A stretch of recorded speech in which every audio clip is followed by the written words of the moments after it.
not have some current grasp of, the doubt will cast your mastery of the rest of your stated skills. Your general credibility will also be called into question. So we don't want to list out something that we don't know anything about, because if they call you on it, you're pretty much done after that. Your credibility is shot. Right? They're not going to believe anything you tell them, right? So we don't want to lie. We want to use stuff, put their stuff on it that we can actually say, yeah, I can do that. So list the technologies in order for your expertise. Right? So some people have an exposure to section, for example. Hardware, OS, and MDS, which most of these are all mainframe stuff. So this is just an example.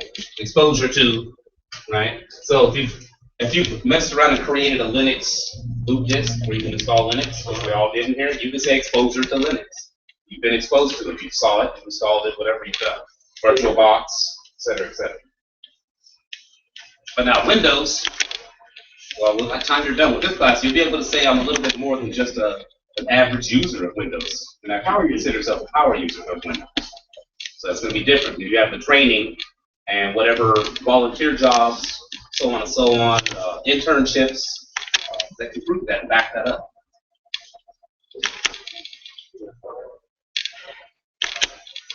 Choose the correct format for the resume. That's really important.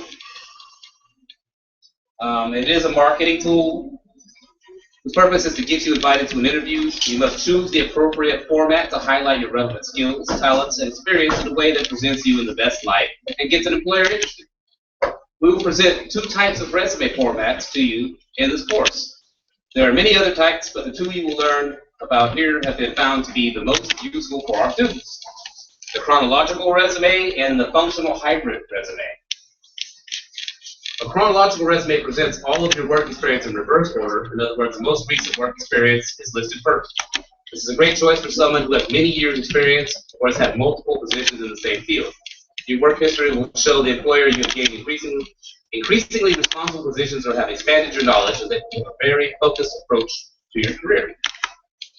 The functional hybrid resume.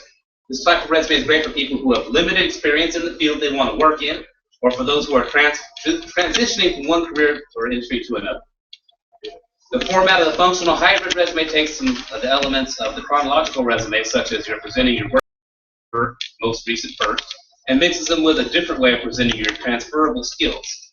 In this way, it's easy for the employer to see how your past work experience through a different industry has prepared you to be successful in a new one. So that's important, especially for those of you who haven't really worked in computers before that are making the transition. So what we have to do for you guys is to look at your past jobs that you've held and find transferable skills. Because all jobs have transferable skills, when you think about it. If you've ever worked at flipping a burger or working a cash register, right? What are some transferable skills that I might take away from those jobs into the IT field? Customer service. Good stuff. Right? So there's always going to be something that you did in that job that can carry over to what they're looking for. Customer service, perhaps you were the person that programmed the alarm, I mean, whatever you did there that's relevant in the tech world. You need to find those transferable skills. Research, customer service, quite a few. The Stride Center emphasizes use of functional hybrid resume for most of the students since they usually have held various positions in multiple fields or have limited work experience.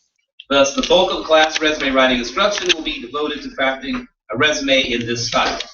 If you're one of the students this applies to, you will start your technology career using the functional hybrid style and change over to the traditional chronological style as you gain more experience and hold more technical positions. If you're a student with many years of IT experience, the chronological style will be the best marketing tool for you. The resume is visually inviting, simple, clean structure, very easy to read, symmetrical balance, not crowded.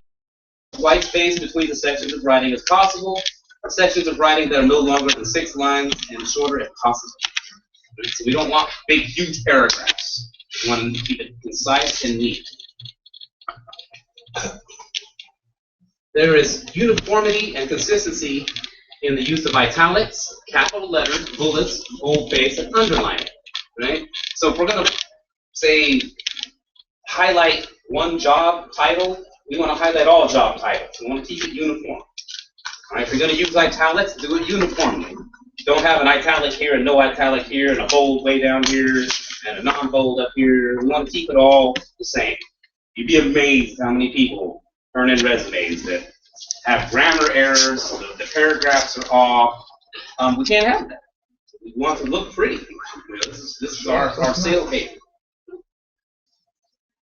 As mentioned above, the resume's first impression is the most important. It should be exceptionally visually appealing. To be inviting to the reader. Remember to think of the resume as an advertisement. There are absolutely no errors, no typographical errors, no spelling errors, no grammar, syntax, or punctuation errors, no errors of fact.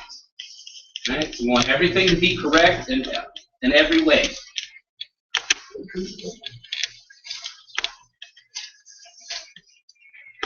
All the basic expected information is included. A resume must have the following key information: your name, location, phone number, and your email address, a listing of jobs held in reverse chronological order, educational degrees including the highest degree received,